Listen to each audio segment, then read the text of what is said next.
Quem me dera as minhas palavras fossem registradas, quem dera fosse escrito no livro, fossem talhadas a ferro no chumbo ou cravadas para sempre na rocha.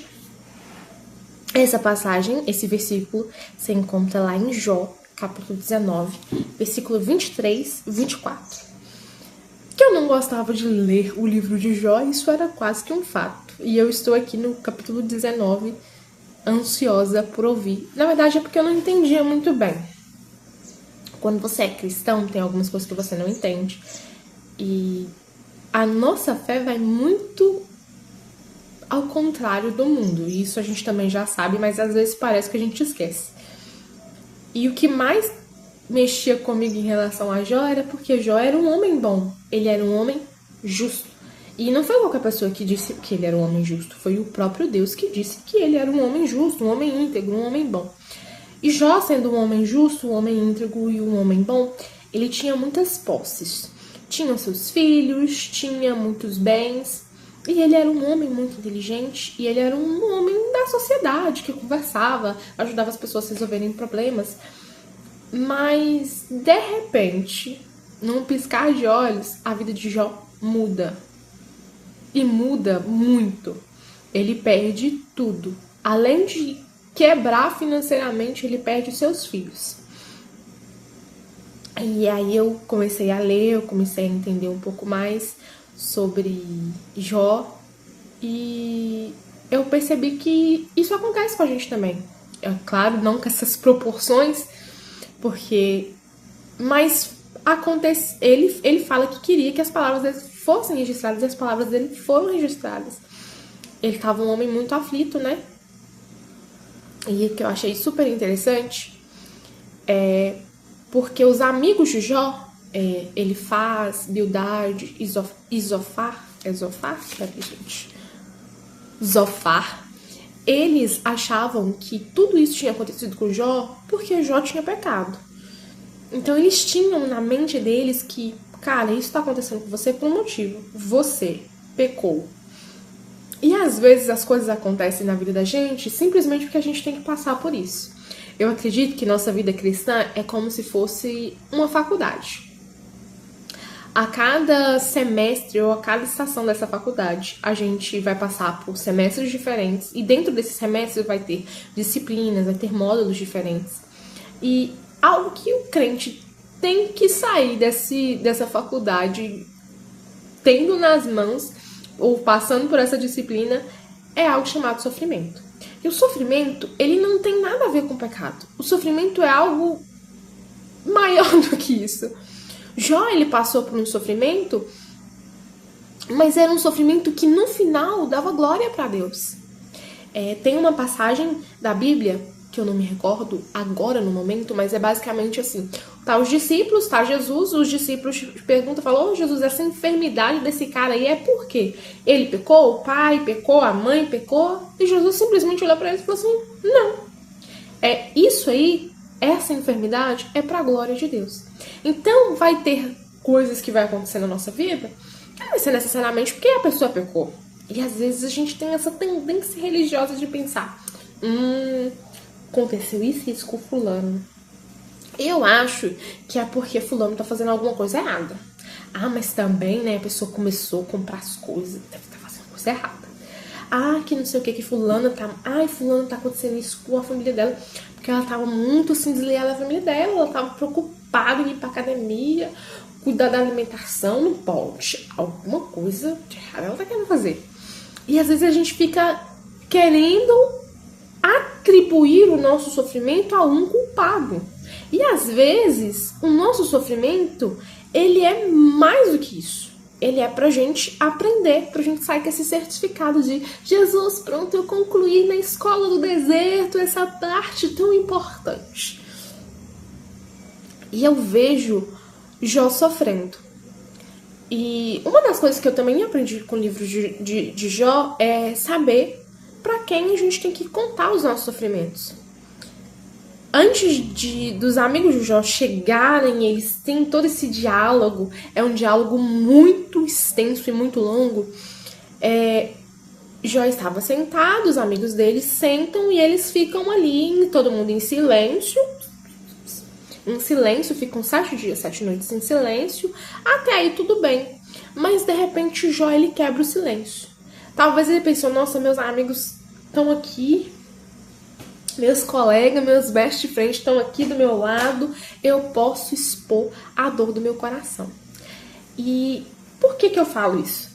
Porque em Jó, capítulo 19, que eu li hoje, no versículo 17, Jó fala assim, minha mulher acha repugnante o meu hálito. Ou seja, a mulher dele não tá ficando perto dele. Os servos dele, ele fala aqui, ó, no 16 ele fala, chama o meu servo, mas ele não me responde, ainda que eu lhe implore pessoalmente. Ou seja, as pessoas estavam ignorando Jó.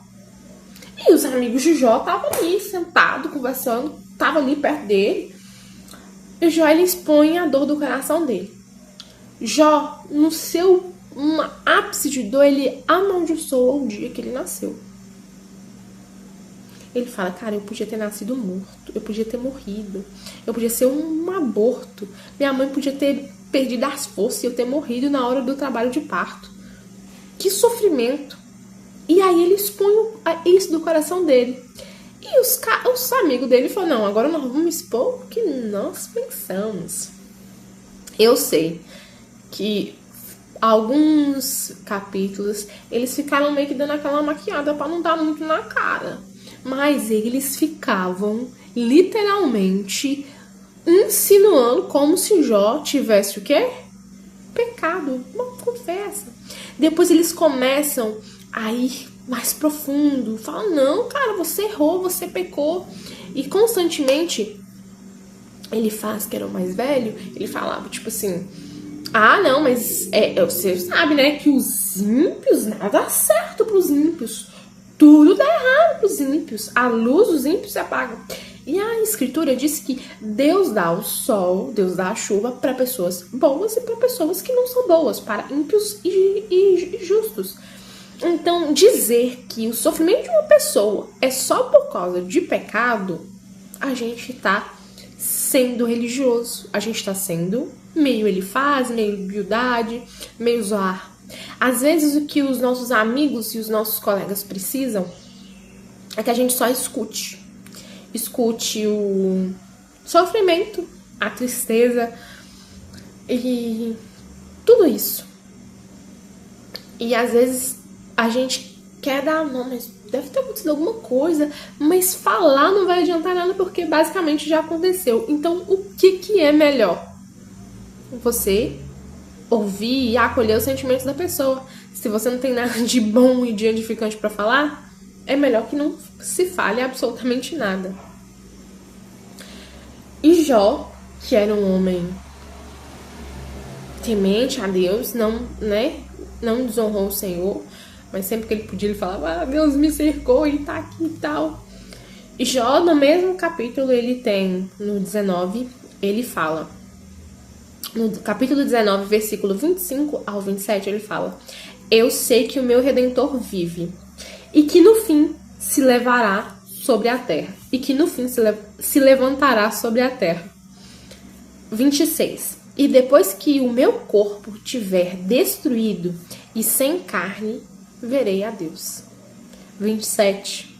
Eu o verei com os meus próprios olhos, eu mesmo e não outro. Como anseia no meu peito o coração. Como diz Jesus, que os puros verão a Deus. Os cara tá falando que Jó era impuro, tava em pecado. Jó, não, eu sei que o meu Redentor vive. Jó, no início do capítulo 19, eles ficam, por que vocês ficam me atormentando, gente? Porque vocês me agridem com palavras? E às vezes tudo que a gente precisa é só ouvir a pessoa. E o sofrimento, ele faz parte da vida cristã. E é algo, de certa forma, belo, porque a gente aprende alguma coisa com o sofrimento. Eu acho, pelo fato da gente estar olhando tão pouco, muito pouco para a Bíblia, a gente está olhando muito o Instagram, muita rede social.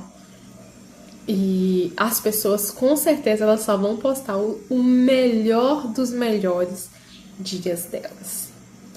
E a vida não é só comer, beber, se vestir, ter dinheiro, ter bens, ter o que você deseja.